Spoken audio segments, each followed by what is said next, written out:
What's happening, guys? Back at you with another video. So in this video, I'm going to be going down a list of the top 10 best movies of 2021. So let's get to it.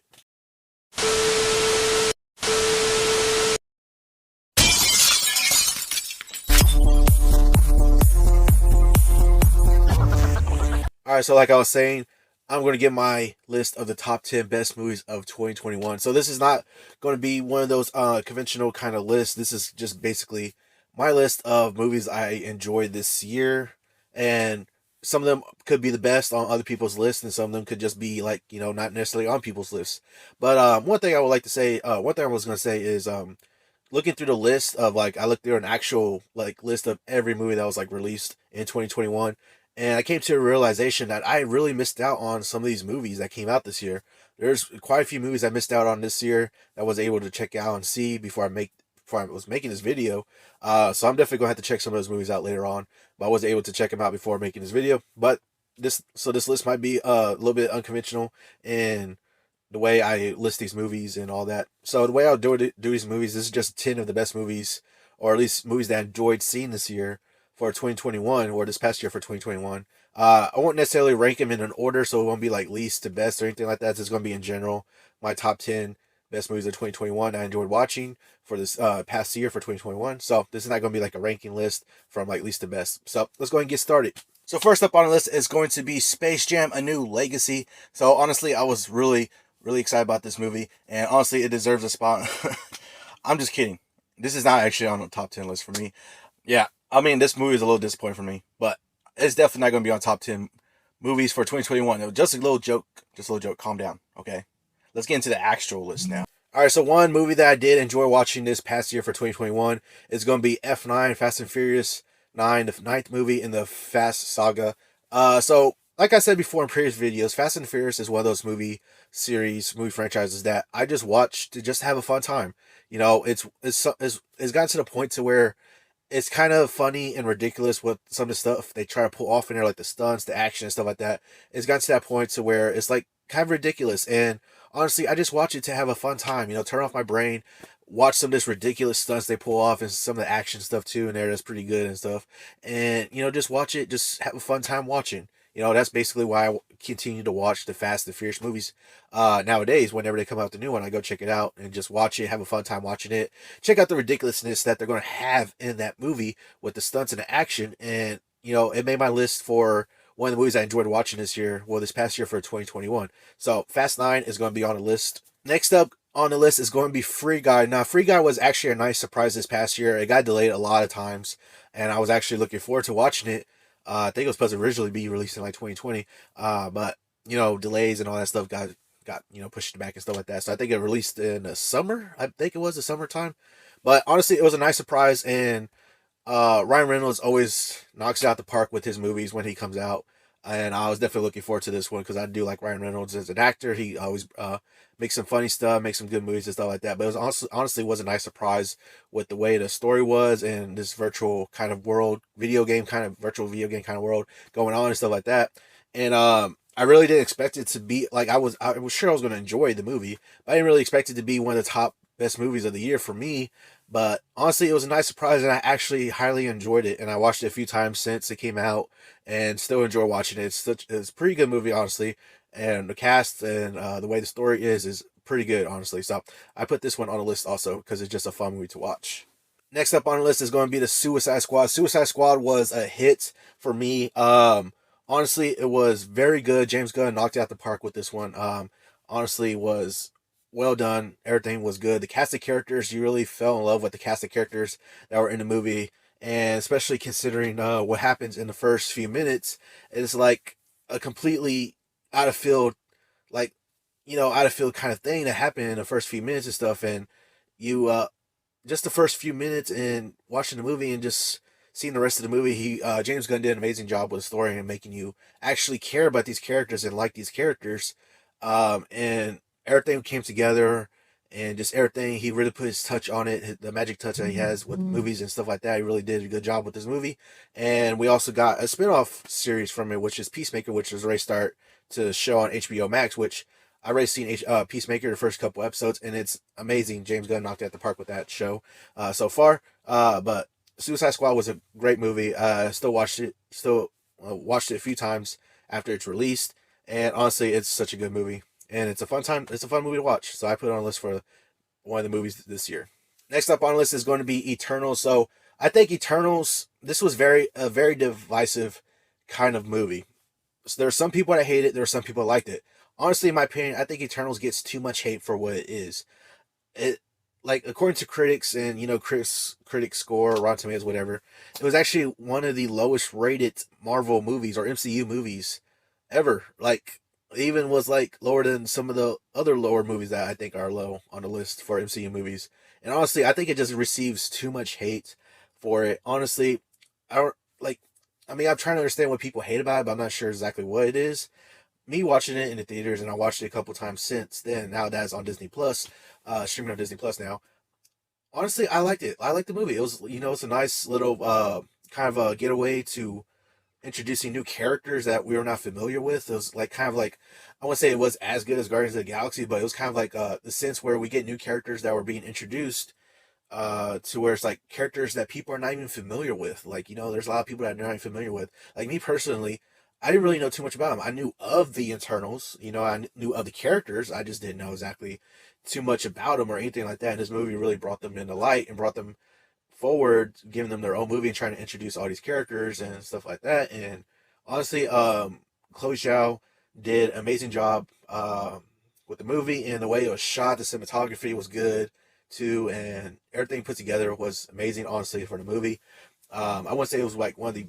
It's not like one of the top best comic book movies, but like it was a fun watch. I rated more towards the middle of the pack, kind of. But honestly, it was still a good movie, and honestly, I don't think it deserves the hate that it got. But honestly, it was a fun watch. Seeing these new cast of characters and seeing what they're going to do in the future. It'll be interesting to see what they do the future of the MCU. So we're looking forward to that. Next up on the list is going to be Godzilla versus Kong. So I know that this one probably won't be on a lot of people's list, but honestly, it's a fun watch. That's why I put it on the list. It was actually a fun watch this year. The main reason I watch any of the MonsterVerse movies like Godzilla or King Kong movies and stuff like that is to watch it for the big kaiju monster battles. That's the main reason why I watch the movie. I don't really pay attention. Well, I do pay attention to the human side a little bit and the story that's going on with that. And I mean, the human side story was all right. It wasn't like anything that was like really like high value or anything like that, but it was okay. It was okay for the movie. But the main reason I watched the movie is for the big kaiju monster battles. And we got that in here. We got Godzilla, we got Kong, we even got Mecha Godzilla in this movie, and all three of them battling it out, and getting Godzilla versus Kong battling it out. Kind of had like a clear winner there too. If you were paying attention to the movie. And then towards the last final battle, we get Mecha Godzilla, and then you get Kong and Godzilla teaming up to take down Mecha Godzilla. So honestly, the battles, monster kaiju battles, is the main reason why I watch any of these movies. And honestly, they knocked out the park. In my opinion, they knocked out the park with this one, with the monster kaiju battles. And this one, Godzilla versus Kong, was such a fun watch this past year. And that's why I put it on top of the list. All right, next up on the list is going to be Venom, Let There Be Carnage. Now, I know this one was very divisive on people. Some people liked it, some people did not like it. And I would say, like, I really did like it. It was a fun watch. I really did like it. There's just some things. There's a few things, not a lot. Overall, I enjoyed it more than what I would complain about it. But I won't put this one at the top of my list. This one barely made the list of the top 10. But also, too, there's a lot of movies that I did not watch this year that I missed out on and not watching. Hopefully, I'll be able to get around to watching some of those movies that did come out this past year. But this one barely squeaked by on the list for top 10 for me. And I did enjoy it. It was a fun watch. I did enjoy it, yes. But there's just some things that it's like, I don't know how to explain it really. It's just some things, just a few little bits and pieces that I didn't like too much. But overall, I did enjoy watching it. It was a fun watch. The battle with Carnage and Venom was pretty good in the final act. And, I mean, the movie was short. One thing about the movie was it was short, but it was fast-paced. So it didn't really feel like anything was boring too much really in the movie. It was really fast-paced, considering that it was also a short movie, only like an hour and a half long, I believe. But honestly, it was fast-paced and stuff like that. And overall, the movie was good. It was a fun watch. And especially that after-credit scene, man. If y'all seen the after-credit scene and the implications that it had on the MCU and then into Spider-Man No Way Home was really something to see. I was like really shocked at that last after-credit scene watching that in the movie theater and seeing that, a lot of people were shocked with it and stuff. And I was one of those people that was like shocked watching it and stuff like that. But overall, it barely squeaked by on the list for me for top 10. Um, Overall, I did enjoy watching it, and it was a fun watch. But little bits and pieces here and there could have been better and stuff like that. And next up on the list is going to be a Netflix movie. Actually, is going to be Fear Street. Now, this is actually a trilogy of movies, but it tells one continuous story between all three movies. So that's why I included it just as one movie, Fear Street. So there's three parts to it. It's a trilogy. It's a movie, a trilogy of movies that's on Netflix. And honestly, I don't typically watch too much of new horror stuff. I'm more of a guy that likes classic horror stuff, and like if they do remakes or reboots, I definitely check those out too. Of like classic horror movies, new horror movies, I might check out here and there. I might check some new horror movies out and stuff. But this one actually got a lot of good reviews on it, and that's why I decided to go and check it out. And I watched the whole trilogy on one of my days off. And honestly, I actually really liked it. It was a pretty good horror story going on. We called it a solid, complete story. And honestly, it was really well done. I've seen it, I remember seeing it back in, I think I saw it back in August the first time. I watched it again, closer to Halloween again. And then I watched it, I think towards the end of December again. So honestly, it's actually a pretty good horror movie that I like. Tell one continuous story between a trilogy of movies, which was really well done. I really enjoyed. I really like what they were able to do with it. So that's why I put it on the list. Next up on the list is going to be Shang-Chi and the Legend of the Ten Rings. This one was definitely one I was looking forward to this year. Bringing martial arts and Asian influence into the MCU was definitely something I was looking forward to with this movie. And it really knocked out the park with this one, in my opinion.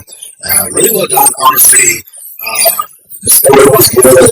Cinematography was good. The scenes, some of those set designs and stuff like that. Martial arts and choreography were really well done.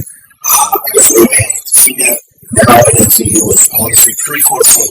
And then, seeing this movie was actually pretty awesome. I was like, this is awesome. Seeing this martial arts and all that stuff in this movie. It's pretty awesome to see that in the story. We did the Legend of the Ten Rings and Shang-Chi and his dad. Conflict between them, and then, with the mother that died, and then getting the story behind that with the Dream of Darkness too. Very interesting stuff and stuff. And it's one of those things that you want to see what kind of implications does it hold for the future of the MCU after watching this. And some of the African were actually pretty good too. Considering what they could hold for the future of the MCU. So honestly, I really enjoyed this movie and the way it was done. Martial arts, Asian influence, and all that was really well done in this movie. That's definitely. This thing was an awesome movie to see, and it really did deserve a spot on the top 10 this year. Next up on the list is going to be Zack Snyder's Justice League. I cannot tell you how this movie was. Honestly, it was. It's glad that they gave Zack Snyder a chance to finish this movie. Finish this movie the way he wanted it to be. Let him finish his vision. I'm so glad that people got behind it. And we're, just a trap out. Just a trap that he got. Social media and stuff like that. And everybody just saying, finish it, let Zack finish his role. Pretty necessarily, I'm glad that WWE takes this seriously after this.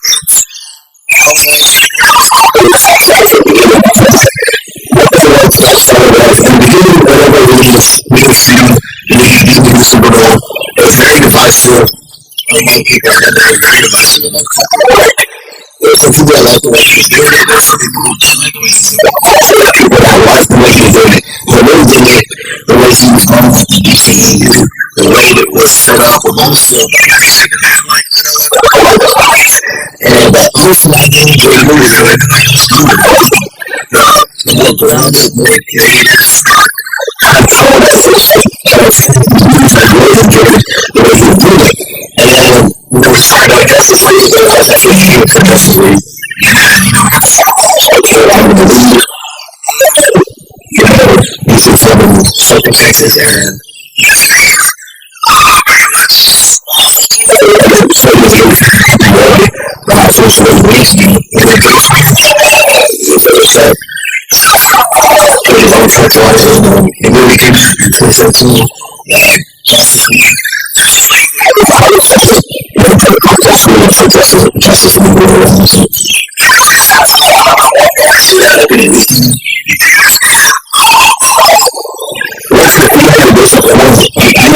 And I was like, and then there's something there. I was like, oh, this is not what I wanted. You felt like I felt it. Like I felt the missing, like there was something missing. You felt the way that song was like a transition. Like I felt what was missing, the song was missing. You know, people I was excited about my text like that, and I went on for a couple years. I just started to so focus on letting him be able to finish his vision. And for me, also, related to was able to tell the story. And that made me feel honestly probably one of the greatest memories. Just one of those right there. And like the way he was able to tell his story and be able to tell his own way. I had a big deal about the girlfriend is that it's real long and you know you were shooting like I want to like two or three times this version became like I watched it like the one time TV. You know they really when it turned out like watch it later they just said no and being able to watch it like twice two different visions. Watch it. That's what we got for them. That's really what we got for them. Because it's not completely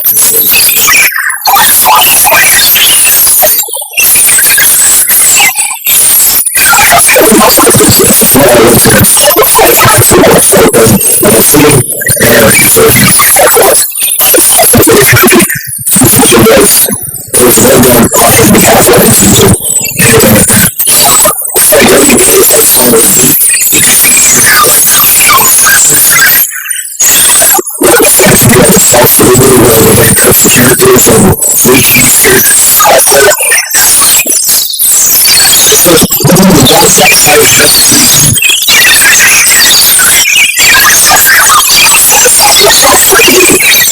this movie, no lie. If you love this industry like this is, you know the movies that he's gonna do. It's like it's like you also feel you yourself in the mission on it. So you continue to have how you feel without any of that stuff.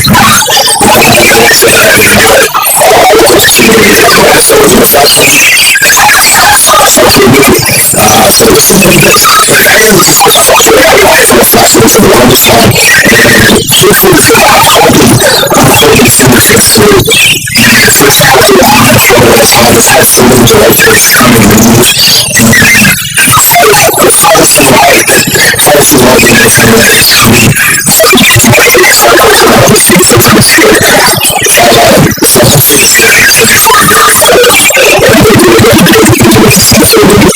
This is really beautiful if you should see it and see how it turns out.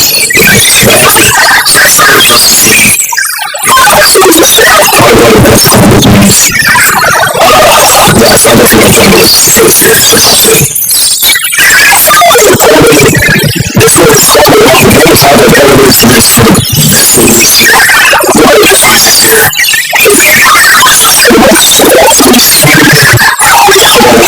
Everyone took your movies this might be the most hyped movie that's past year for 2021. Everything was honestly so many plot details that is yet to unfold. Overall movie was amazing, it was great. The way they were able to bring various side of the villains together was really, really wonderful. Was all the villains was not hugely revealed clearly of the story. It was truly a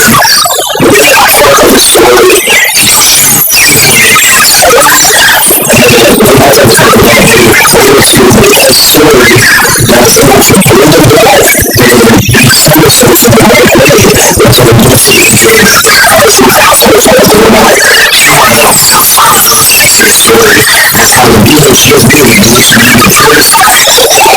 And the story centered around them with everything related to the story, and especially with Fred.